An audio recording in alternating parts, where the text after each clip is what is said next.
Hello, welcome back friends. So in continuation with my last video where I talked about page object model, how to create various classes for page objects. Okay, so we'll be talking basically on the same. So it is form continued.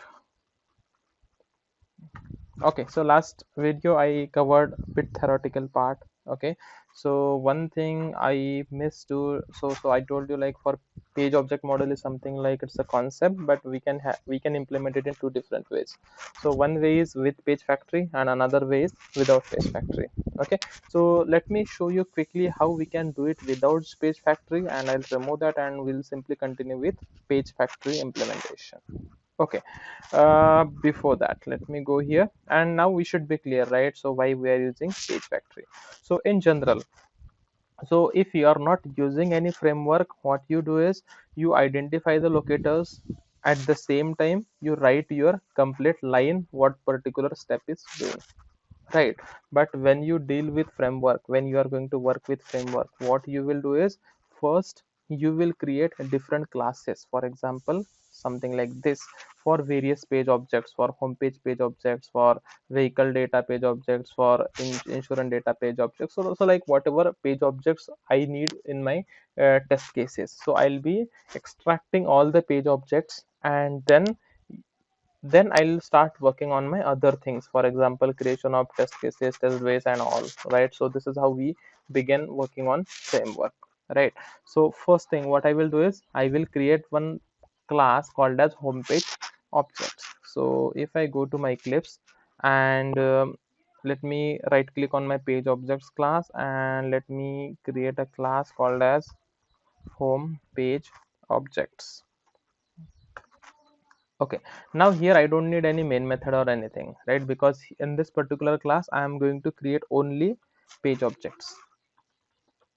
There is nothing else, right? Only page objects plus its respective method, I'll say, plus respective methods. What kind of methods we will understand in some more time. Respective methods.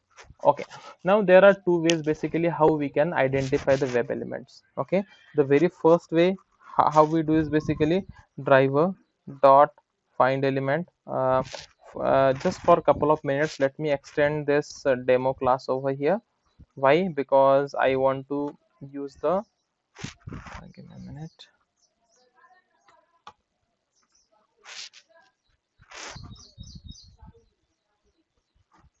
I want to use this driver implementation. Okay, let me put it over here. I'll remove that in some more time. So let's say I'm not able to get it. Okay, or let me for a few minutes let me copy it from here and put it here, just for a few minutes. Okay, so now in general, if you are not using page factory implementation but page object model, right? So page object model means you are separating your locators, right? So how you will do that? Let's say what is your web element which which you want to click? So I want to click on this automobile, right? So what I'll do is I will say web element, which is coming from org.openqa.selenium, and what is my web element name? It is automobile, and that is of type link, right? So what good practice I have, I mention something like link underscore automobile, so that I can understand, okay, this is of type link. Automobile is equal to how we do driver dot find element by, now we will check what locators it has. For now I am assuming, okay, it has XPath, and this something like this we will put, right? So we will write web elements for all the what I'll say web elements what I have on my web page, something like this, and then I will create a method. Okay, so the point to tell over here is this implementation is without page factory, without page factory. Okay, so in this particular implementation we are using driver along with all the statement. For example, if I want to write the link for motorcycle, okay, so we have second link for motorcycle, let's say motorcycle, right? So I will write something like this and I will provide the XPath of, let's say, of motorcycle over here, right? So in each and every web element, whatever I'm extracting, I'm using driver rigorously over here, right? And this kind of implementation is without page factory.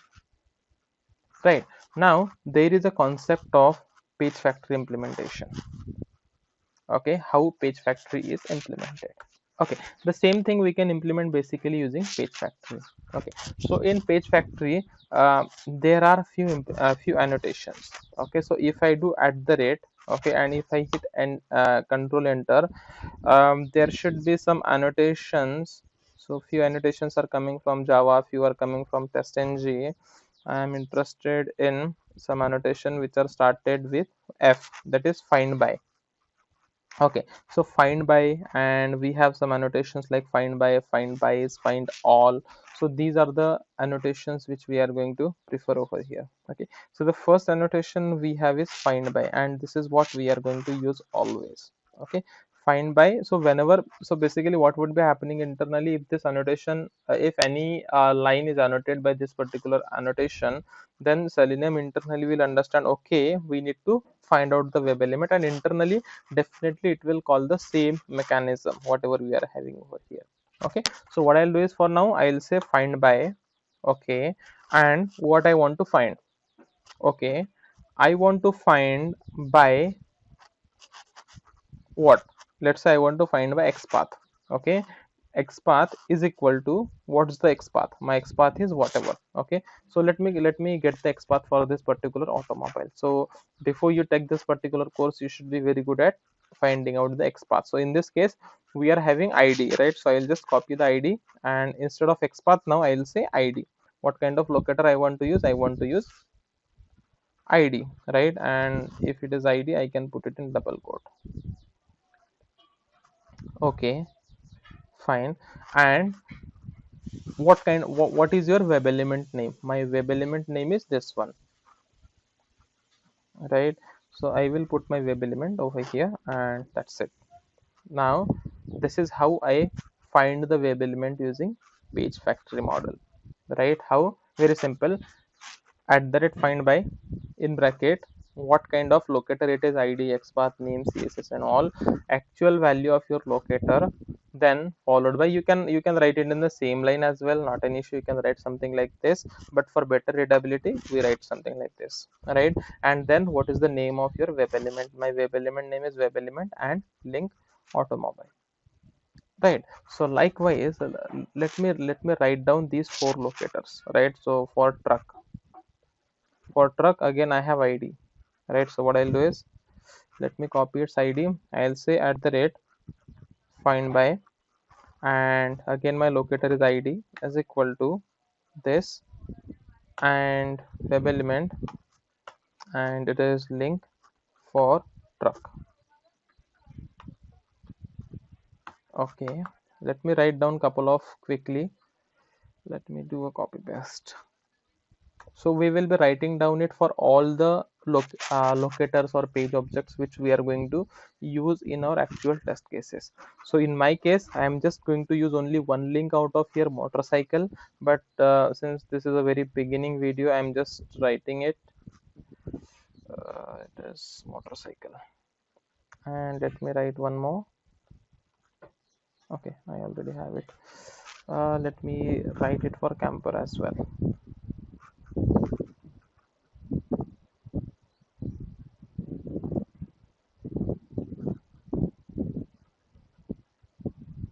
Okay, so now I am done. So this particular kind of implementation is called as with page factory. Okay, so I'm going to delete this implementation where you said without page factory, or let it be for a couple of more minutes. Okay, and now, okay, or before that, let me go to my presentation now and let me show you the same thing. So when we say page factory,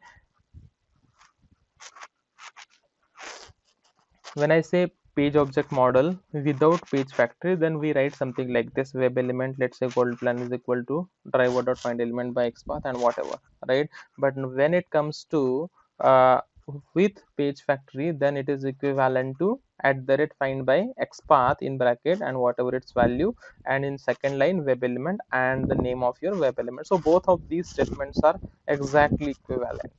Okay, we can use any of them, but we do prefer using page factory. Why? Because there are a couple of annotation which are used to cache your locators and all those stuff we'll be talking about in one of the video. But for now we are going to prefer this page factory. Okay. uh, okay, and one more point which is very important. When using page factory, that is the second implementation which we are going to use, it is required to use init elements method from the page factory class to initialize all the web elements. What that mean? So in my let's say page objects package, I'll be creating, let's say 10 different classes for 10 different pages, right? So each and every page, each and every class, I should be creating one constructor. Okay, so let me create the constructor over here. How we create a constructor? Public, and method name should be same as class name, right? My class name is homepage objects, and here, so this is my constructor, right? And why we need constructor? Because in this particular constructor we are going to use init elements method, to use init element.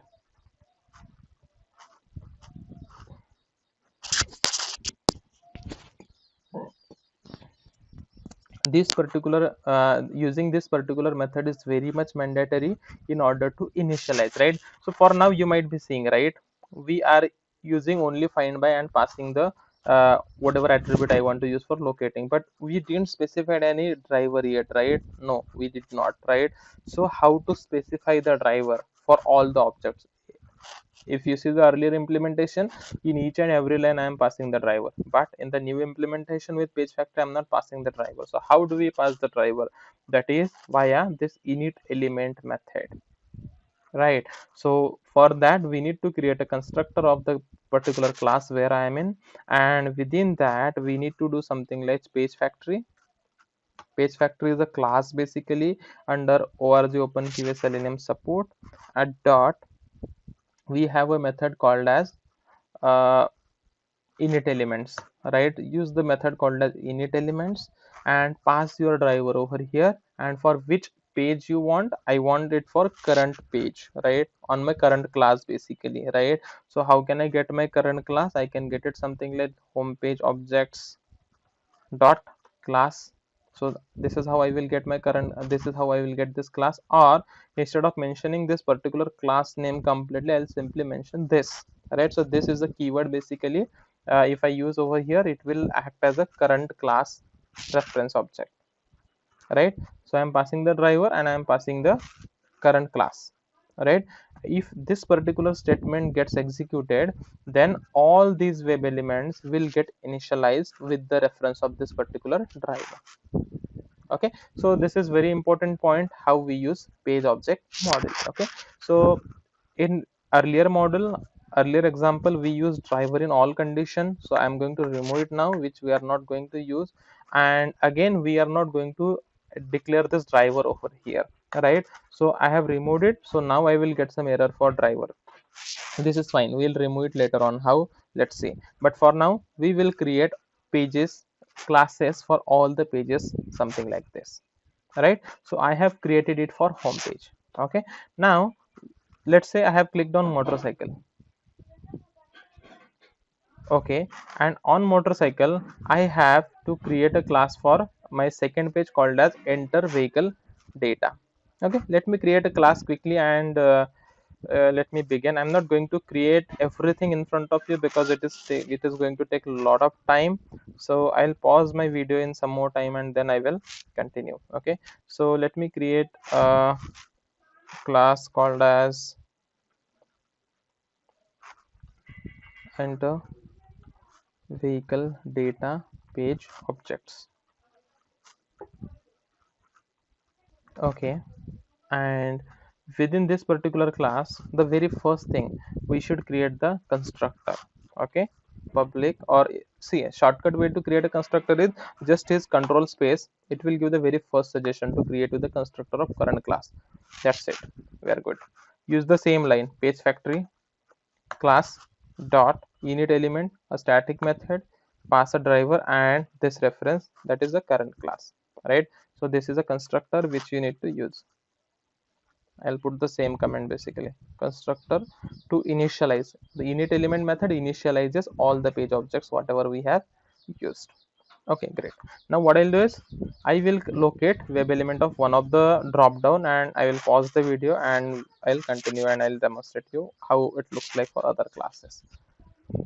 Okay, let me inspect this particular make drop down because I want to select all these values, right? So for make drop down, again I have something called as id.